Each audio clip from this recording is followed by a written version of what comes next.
Boa noite, queridos irmãos e queridas irmãs. Bom, então agora a gente vai à nossa introdução. Como se divide o Livro dos Espíritos, né? Nós temos 4 partes, sendo a parte primeira composta pelas questões de 1 a 75. E do que trata a parte primeira? Das causas primárias. E que tem a sua correspondência, a sua ampliação no livro A Gênese, feito por Allan Kardec. E alguns podem pensar, mas 75 questões é pouco, né? Só 75? Mas são questões extremamente densas, filosóficas, de ordem científica, questões em que muitas vezes nós ficamos 2 encontros para tratar de alguma delas. A parte segunda é a parte mais interessante, pelo menos em termos de novidade, né? Foi onde Kardec abordou as comunicações entre o mundo material e o mundo espiritual, né? Onde Kardec fala em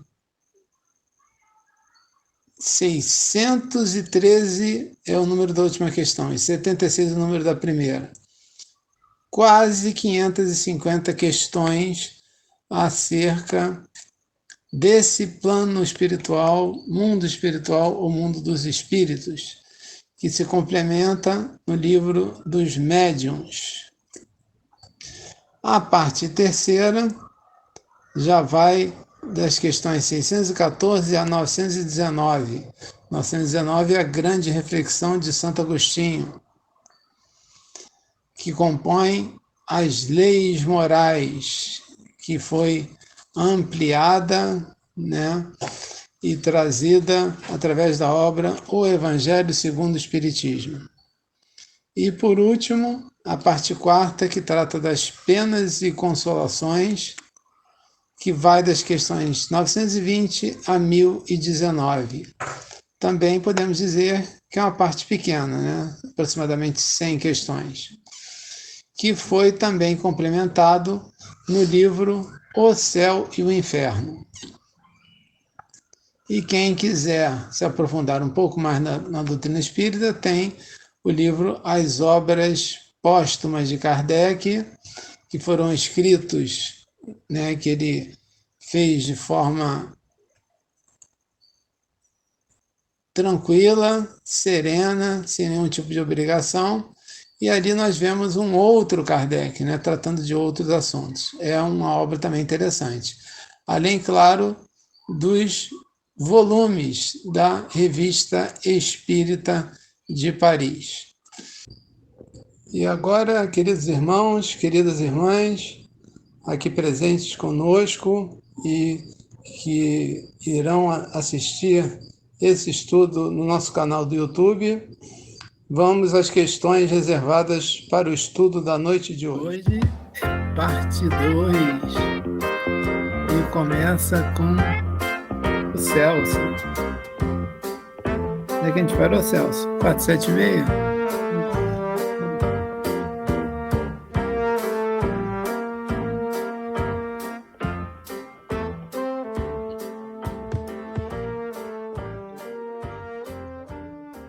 Abaixa a voz do Celso. Celso, a gente não está te ouvindo, acho que está desligado. A voz está um pouquinho baixa. Está longe, é.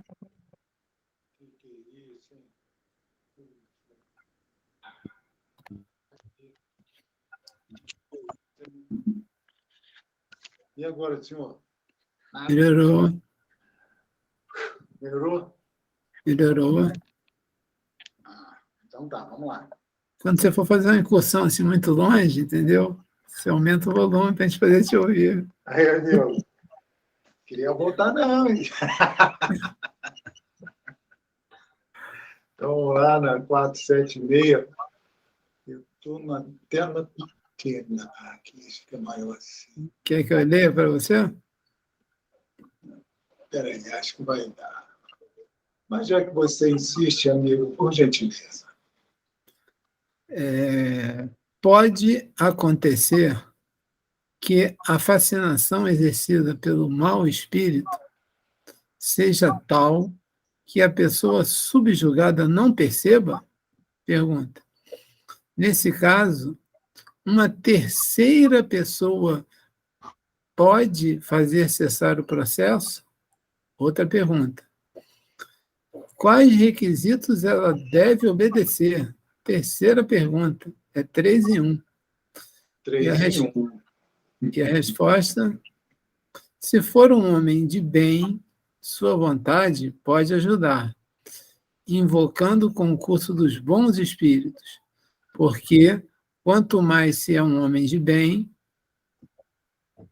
mais poder se tem sobre os espíritos imperfeitos. E aqui concorda, Celso, fez de poder influência? Sim, veja. Para, segue? Para os afastar e sobre os bons para os atrair.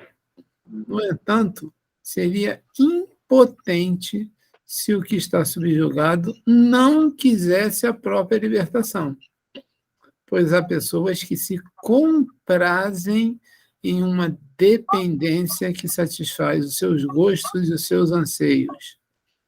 Em todos os casos, aquele cujo coração não é puro não pode ter nenhuma influência. Os bons espíritos o desprezam e os maus não o temem. Profundo, hein? Sim, senhor. Sim, senhor. Então, na questão 476, na verdade, são 3 questões, né? E lá, na primeira, ele coloca o seguinte, né? Se pode a ação de uma pessoa sobre uma outra pessoa influenciar de tal maneira que ela não se perceba enganada. E aqui, como a gente está falando da doutrina, ele coloca um espírito mal pode influenciar uma pessoa de tal maneira que ela seja fascinada, enganada. A fascinação é uma ilusão, né? A pessoa acredita naquilo como se fosse verdadeiro. Então, ela recebe uma notícia falsa, para ficar moderna, é que ela recebe uma fake news e acredita que aquilo é verdadeiro. E espalha. Né? Então, é difícil fazer com que essa pessoa perceba que aquilo é uma enganação, perceba que aquilo é uma ilusão, porque ela tem crença naquilo. Então, muitas vezes, numa questão de fascinação, a pessoa desconsidera até os outros que estão afastados daquela ilusão, querendo mostrar a essa pessoa que está iludida, enganada, fascinada, que aquilo não se traduz como verdadeiro.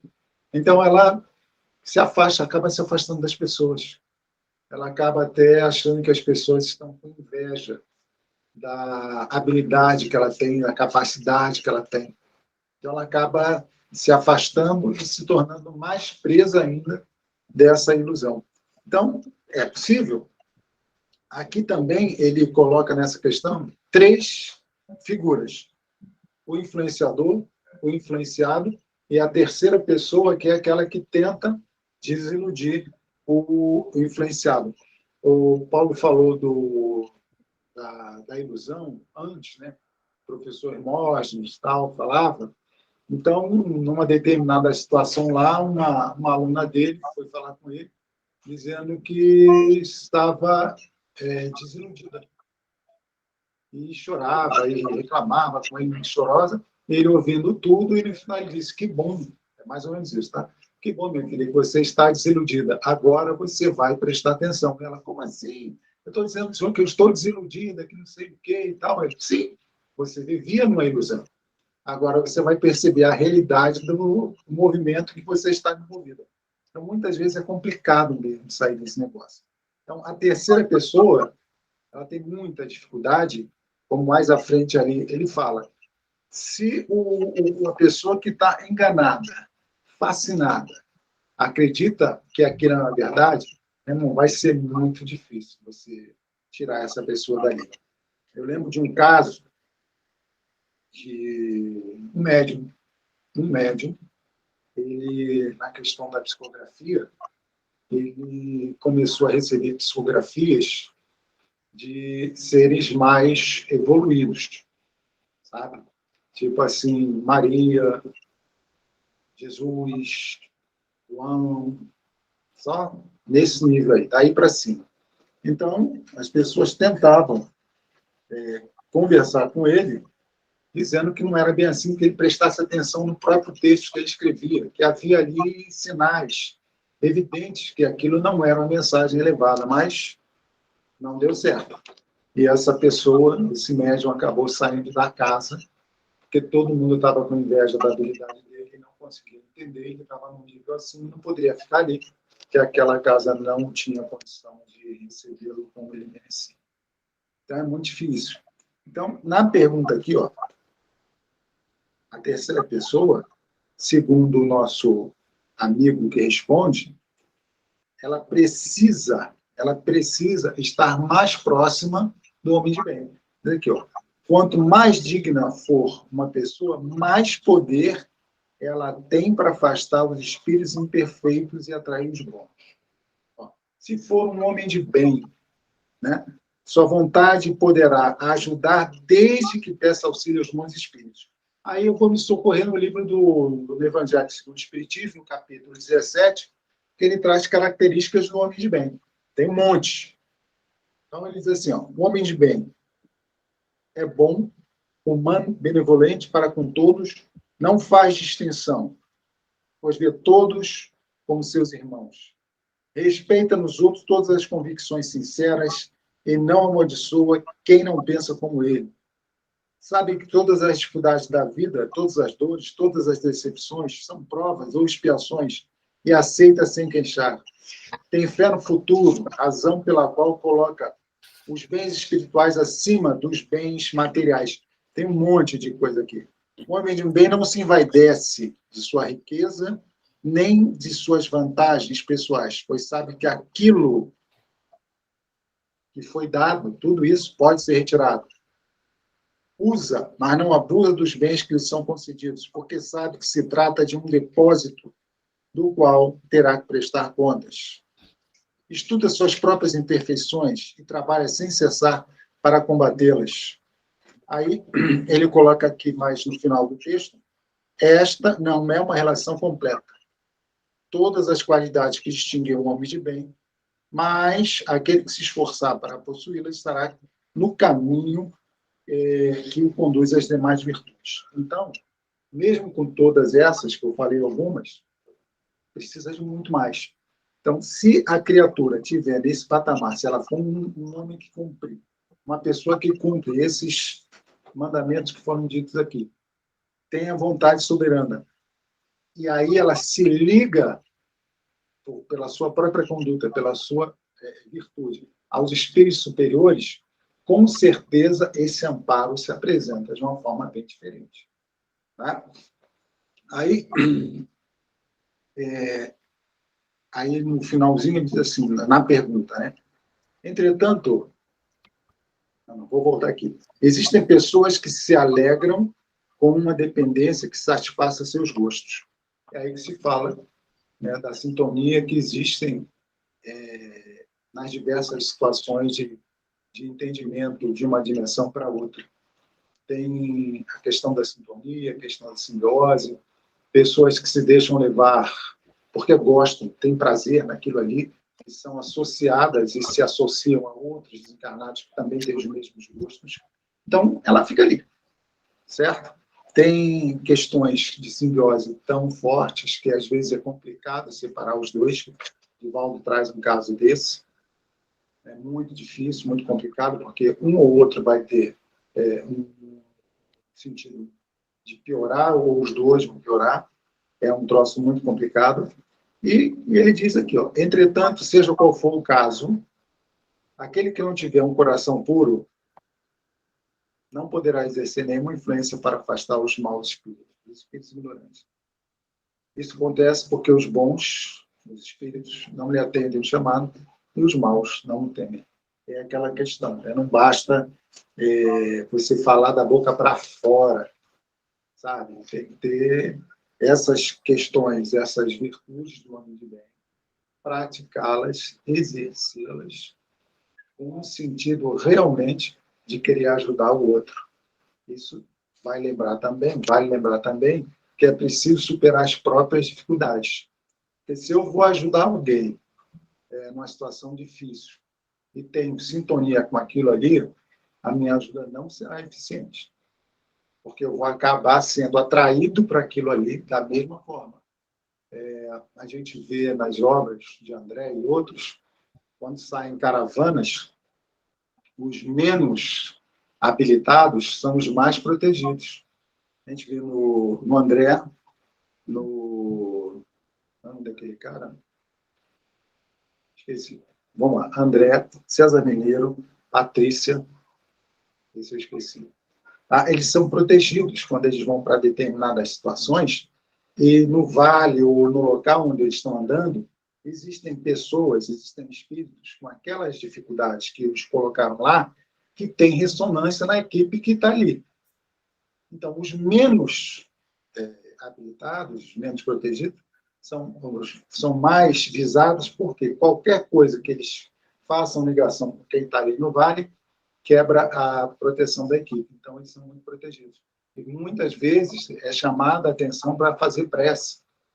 Faz a prece, leva o teu pensamento para colocar a vibração lá em cima, porque ainda existe uma sintonia muito grande ali. Então, por isso, né, que os maus não temem, porque o cara vai lá, né, digamos, né, a pessoa tem ainda o vício do álcool, e ela vai ajudar alguém com esse vício. Se esse vício está muito ainda vivo nela, provavelmente, não muito dificilmente, quando ela vai prestar uma ajuda numa situação onde essa energia é muito forte, pode ser que ela também tenha uma recaída. Por isso que os maus não nos temem. Eles sabem das condições.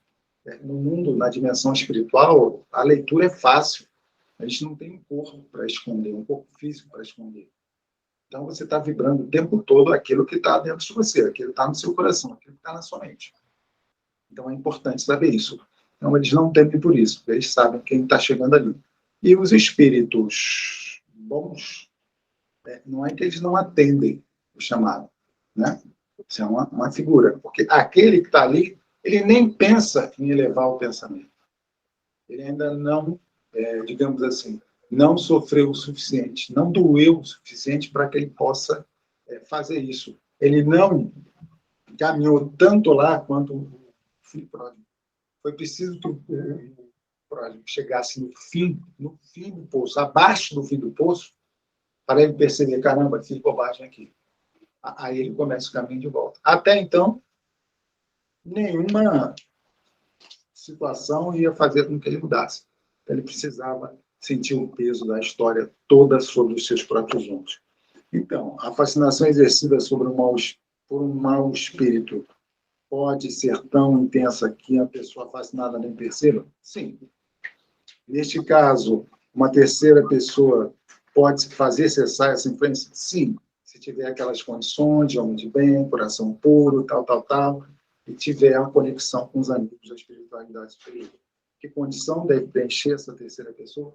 Ser um homem de bem. Tá certo? Eu vou parar por aqui, que é apenas essa leitura, para que a Norminha possa continuar em frente aí, dando sequência ao nosso trabalho, tá bom? Ô, Celso, posso fazer uma perguntinha? Sim, claro. Tem uma colocação ali, há pessoas que se comprazem nessa situação, né? A gente pode trocar o termo pessoas por personalidades e a gente ter um ambiente interno dentro de você de luta, de disputa, né? Um querendo fazer o bem, personalidades suas querendo fazer o bem, outras... Como é que fica essa guerra interna? Isso é possível? Sim, muito bem colocado, caro Paulo César. Sim, é possível. E na maioria das vezes isso acontece bastante. Até aqui entre nós encarnados, a pessoa não percebe. Quantas vezes por dia uma pessoa muda o seu comportamento? Quantas vezes por dia a pessoa altera a sua rota de pensamento, de sentidos, de gostos? Entende? Às vezes a pessoa está lá e, caramba, por que eu estou pensando nisso? Eu, hein? Parei com isso? Como assim parei? Porque existe essa personalidade que está aí, viva, né? Então, o que essa personalidade tenta? Ela tenta retomar o comando, certo? Então, vem aquele pensamento que está contrário à minha proposta reencarnatória de hoje, tá? Aí, mas às vezes a pessoa não percebe, e ela acaba se deixando levar por isso. Não é um arrastamento irresistível, porque se a gente perceber as tendências, aquilo que muitas vezes nos chama atenção, uma coisa que a gente já está tentando deixar de acompanhar, tentando deixar de ver, tentando deixar de seguir, aí de repente você está de bobeira assim, vem aquele pensamento. Nem sempre é um processo externo, não é uma influenciação externa sempre. Tá? É algo que está comigo, dentro de mim, que tenta se manifestar e retomar o seu antigo poder. Muito bom. Certo? Valeu. Vamos deixar no 1 agora. Nesse momento, isso aqui está o karma dela também, né? É isso aí, Celso. Então, meus queridos, vamos dar continuidade, né? A questão 477. As fórmulas de exorcismo têm alguma eficácia sobre os maus espíritos? E a espiritualidade responde: não.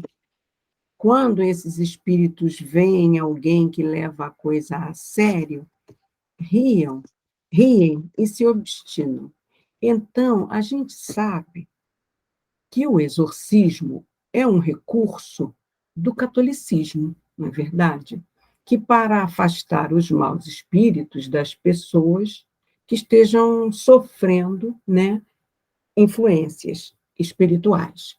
O espírito Miramês nos diz que, em poucos casos, esse método dá certo, entendeu? Hollywood, ele potencializou, né, essas práticas em seus filmes, trazendo os amuletos, né, como bala de prata para matar lobisomem, alho para afastar vampiro, né, mas tudo como uma lenda. Por quê? Porque o verdadeiro amuleto é o bom coração, né? É a transformação íntima, aquela busca do homem de bem que o Celso trouxe para nós, que vai nos trazer um teor vibratório melhor, vai melhorar o nosso hálito mental. Então, quanto mais apurado nós estivermos, né, mais autoridade moral nós vamos ter para dialogar com o espírito, não expulsá-lo, né? Uma condição que alguns sacerdotes conquistam, tá? E assim, ao praticarem o exorcismo, eles conseguem aliviar a pessoa que estava sendo perturbada. Mas é preciso conduta reta, não é? É a força da moral que vale, e não o jogo de palavras vazias. Portanto, meus irmãos, não basta ser sacerdote católico ou dialogador espírita, por exemplo, para dialogar com o espírito rebelde e conseguir afastá-lo do seu propósito malfazejo. Lembremos das admoestações frequentes de Jesus aos fariseus, das práticas exteriores, dos sepulcros caiados, das vezes em que os próprios discípulos de Jesus não conseguiram afastar um obsessor de alguma pessoa, não é? Enquanto Jesus chegava, com a sua força moral, ele conseguia, né? Então, Jesus foi o nosso exemplo máximo de luz. Como nossa fé é raciocinada, meus irmãos, vamos supor que a gente chega à noite num ambiente escuro, com as lâmpadas apagadas. Então, a gente vai fazer o quê? A gente vai utilizar uma lanterna para iluminar aquele ambiente, né? Assim, as trevas vão se afastando com aquela luzinha que a gente colocou. Enquanto a gente chega com a lanterna, Jesus chega com a sua luz, com o seu ser. Mas aí vocês me perguntariam, ok, Norma, mas eu não sou Jesus. Então, como eu posso fazer? Né? É preciso ter fé envolvida no amor. Então, nós podemos convocar os bons espíritos, aqueles que vêm com a sua luz, para nos ajudar, para ampliar a nossa centelhazinha de luz.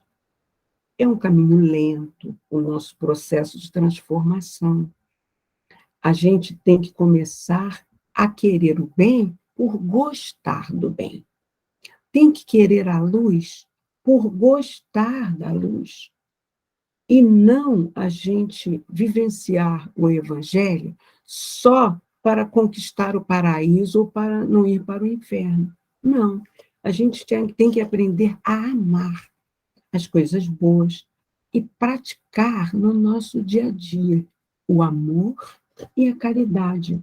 Assim, nós iluminamos o nosso fluxo energético, tá?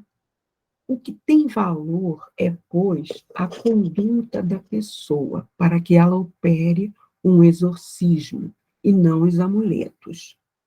Exemplo, em algumas reuniões mediúnicas de desobsessão, chegam irmãos querendo bagunçar o ambiente.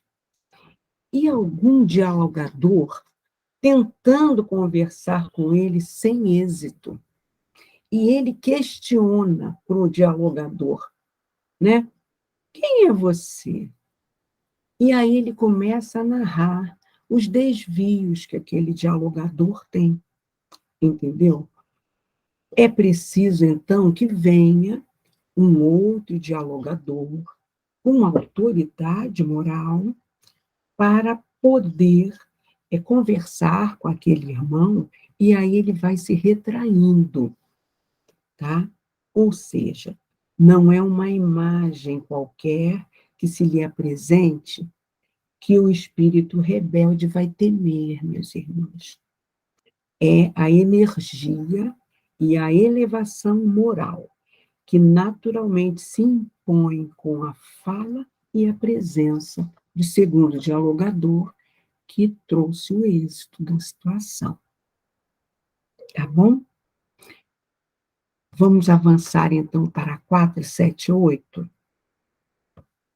Pergunta Kardec. Há pessoas animadas por boas intenções, e nem por isso menos obsedadas. Qual é o melhor meio de se livrarem dos espíritos obsessores?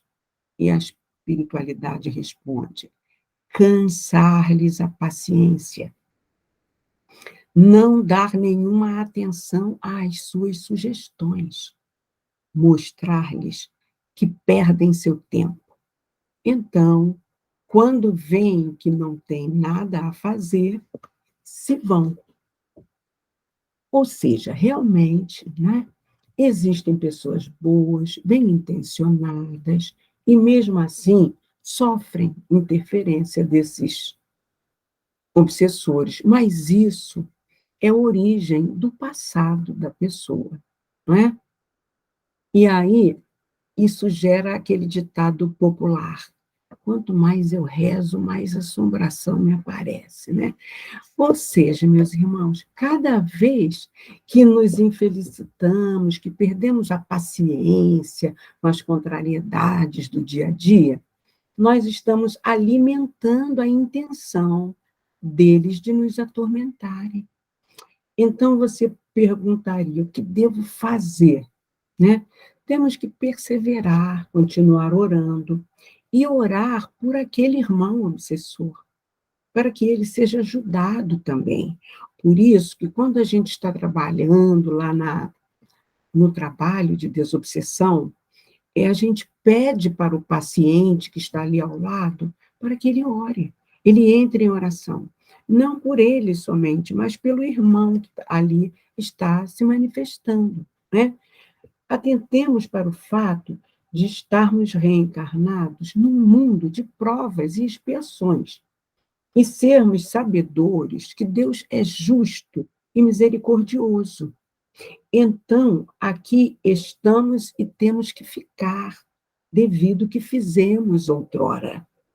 Por isso que diz que hoje nós somos a melhor visão de nós mesmos, mas estamos reencarnados para que possamos evoluir espiritualmente.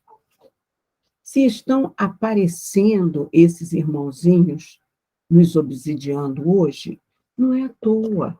Eles não estão batendo na porta errada nunca. É preciso perseverarmos na oração e na prática do amor e da caridade para cansá-los. Fazer o contrário de suas sugestões, e assim, ou eles mudam as intenções de convencerem-me, né? Ou eles se afastam. A gente tem aquele exemplo que o Celso nos trouxe acertadamente na aula passada, né? Do Divaldo, que era obsediado pelo Máscara de Ferro, né? Ele era obstinado a perseguir o Divaldo. Por que isso? Quando há essa obstinação, é porque nós já tentamos ser bonzinhos outras vezes e voltamos às mesmas práticas, meus irmãos. Daí, aqueles irmãos desencarnados que nos acompanham séculos a fio não estão convencidos ainda de que nós mudamos e queremos, ou queremos mudar. Estamos nos esforçando para isso. Por isso, a espiritualidade amiga, ela permite essa persistência dos chamados obsessores, para que nós provemos primeiramente para nós mesmos e depois para esses irmãos que nós realmente mudamos. E vocês lembram que a semana passada o Celso nos falou que o Máscara de Ferro, ele só parou de obsediar o Divaldo quando foi deixada uma criança na Mansão do Caminho, e o Divaldo acolheu essa criança para cuidar dela, e tratava-se da genitora dele em outra existência, do Máscara de Ferro. Aí ele viu que o Divaldo realmente tinha mudado e ele abandonou aquela perseguição. Então, perseveremos na oração, na prática do bem, porque todo processo obsessivo também tem por objetivo, meus irmãos, resgatar aqueles irmãos que nós chamamos de obsessor. E, quem sabe, até trazê-lo para caminhar conosco. Eles possam até reencarnar pertinho de nós, para continuarmos essa ajuda. É esse o nosso entendimento dessa situação. Vamos avançar? Fala, Paulinho. Ô, Norma, essa resposta aí é a que muita gente quer ter, né? Mas não é bem essa que o pessoal quer, né? É verdade, Paulinho. Cansar a paciência, não é comigo, não. Eu quero um negócio para resolver, para tirar agora, né? Não é por aí?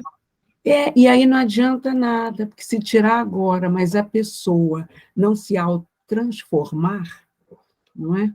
Ela pode até afastar um e virem outros, ou aquele mesmo voltar, porque o que vai causar essa quebra energética é a nossa mudança, é a nossa reforma íntima, né? nossa transformação moral.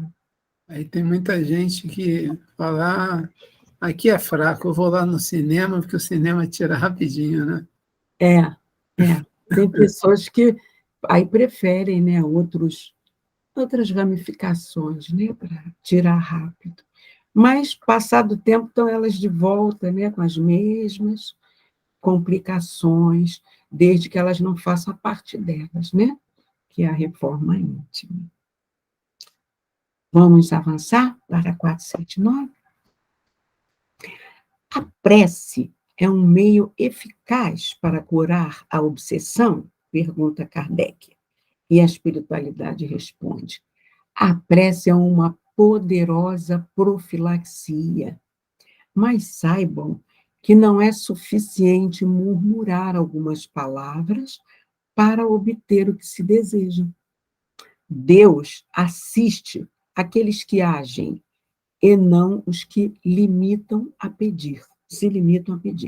É necessário, portanto, que o obsedado destrua em si mesmo a causa que atrai os maus espíritos. É isso que Paulinho mencionou, né, ainda agora.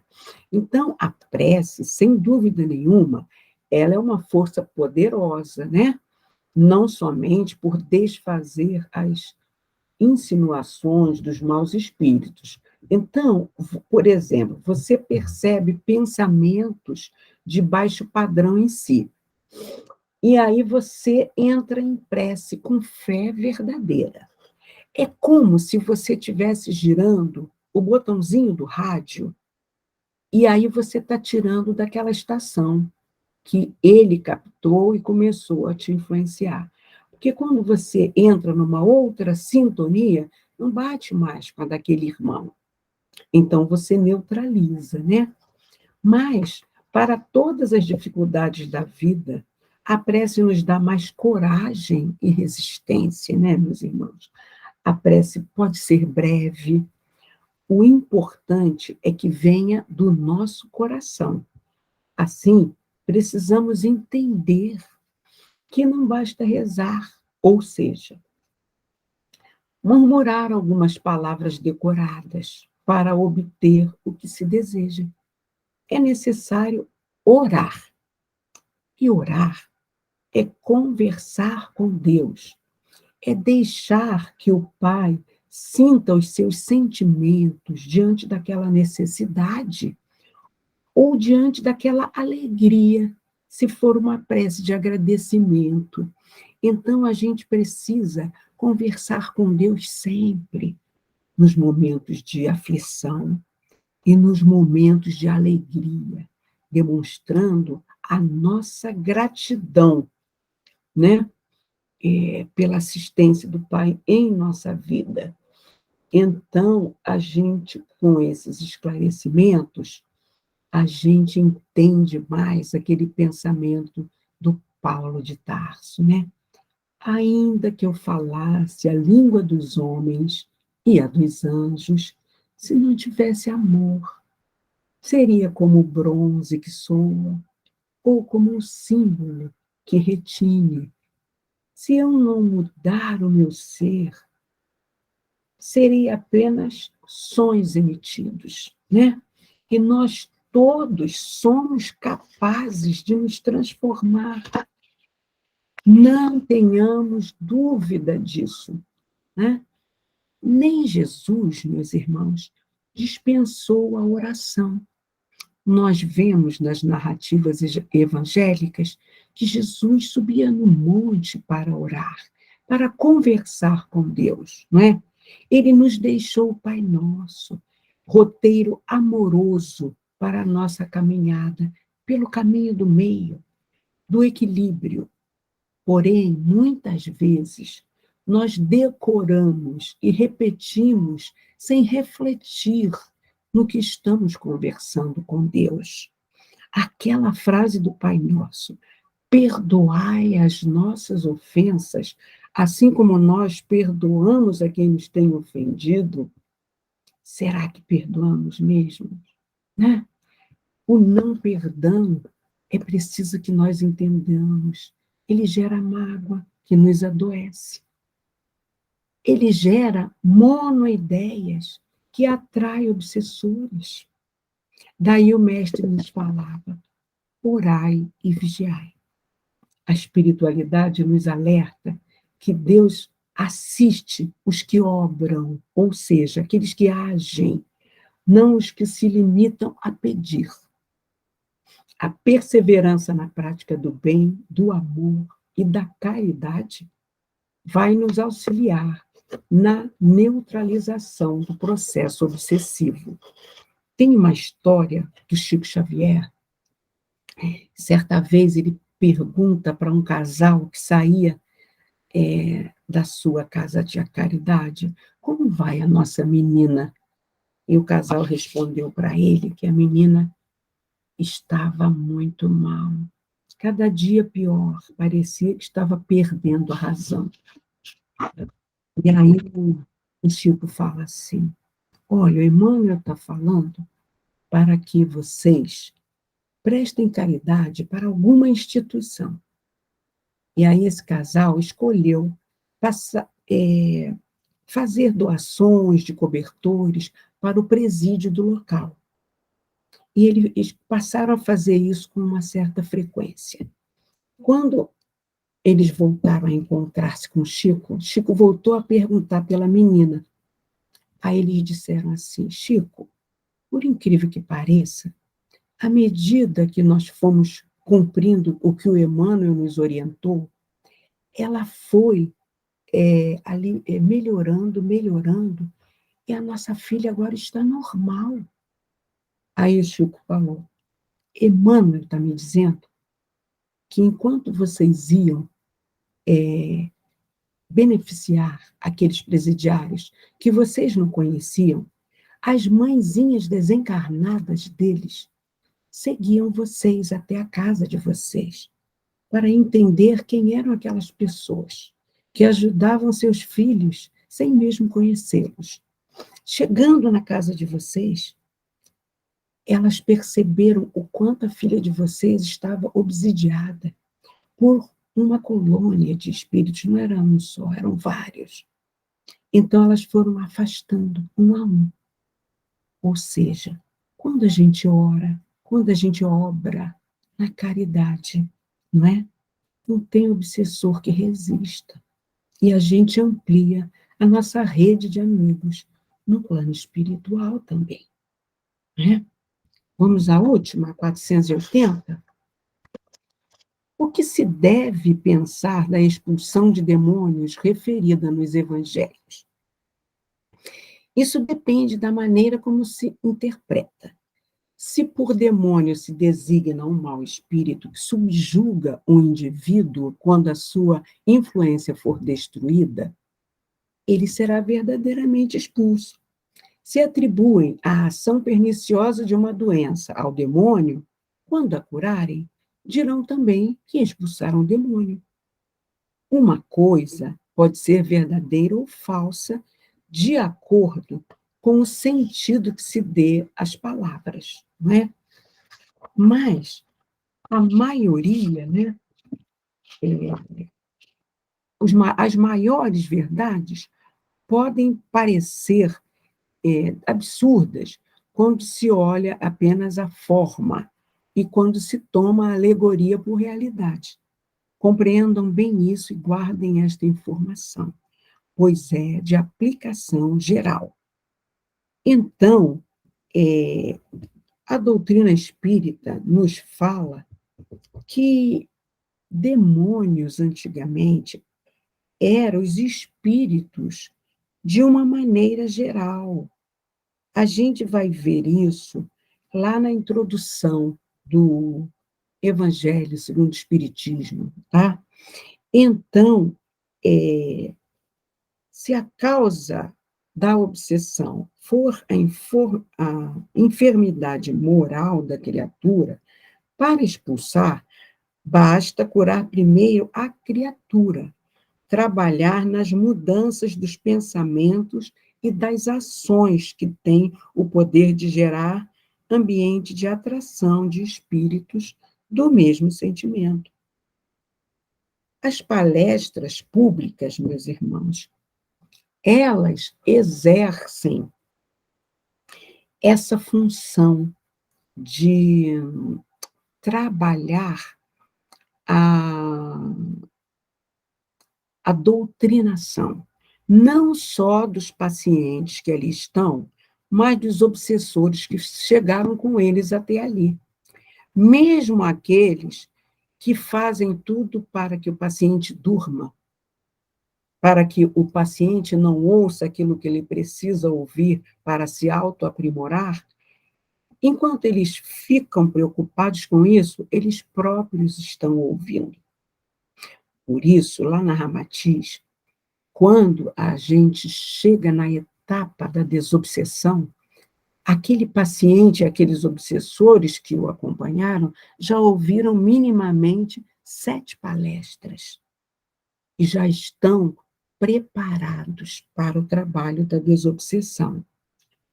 Então, não são demônios, são espíritos, não é? Que estão ainda necessitados de aprimoramento, que nos perseguem porque nós fizemos algo de ruim para eles, ou às vezes apenas aqueles debochados, né, que gostam de se divertir, né?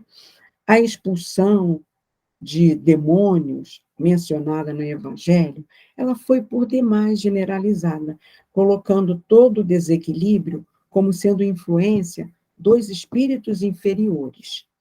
E a reforma pegou ao pé da letra muitos ensinamentos, sem compreender a essência espiritual, né, através das traduções ao longo do tempo. Para entender a expulsão de obsessores por Jesus, que dizia aos renitentes, com a sua autoridade, saia, a gente tem que entender que era a luz de Jesus, né, que fazia com que aqueles irmãos se afastassem. E como não existe vácuo de poder, de influência, aquele obsessor se afastava. Agora, se o espírito encarnado voltasse a fazer coisas coincidentes com esta atração energética, expulsariam-se demônios, como Paulinho falou, e outros voltariam. E outros voltariam, entendeu? Então, não tem fórmulas nem amuletos para expulsar demônios. Miramês nos diz,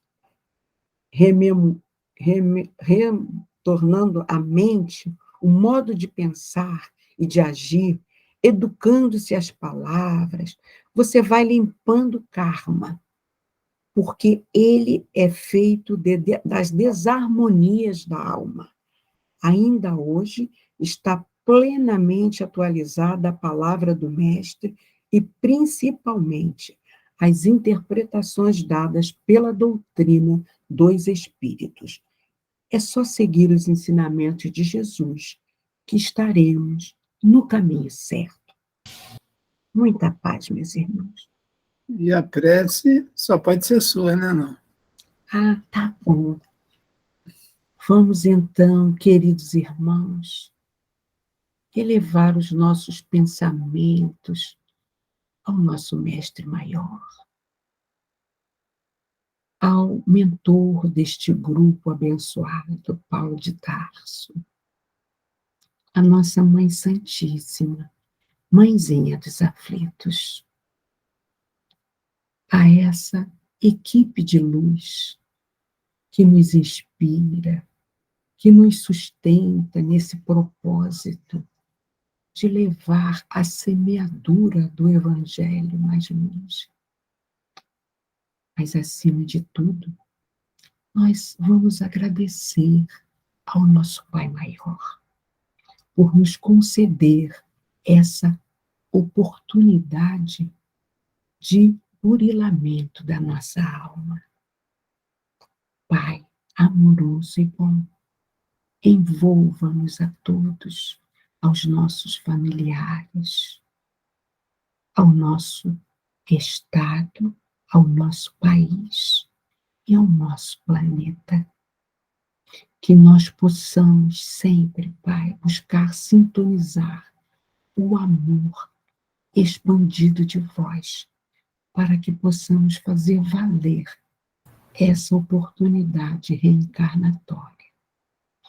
E assim, felizes e agradecidos, te pedimos, Pai, muita proteção e a devida permissão para encerrarmos o nosso estudo de O Livro dos Espíritos de hoje, dando juntos graças a Deus.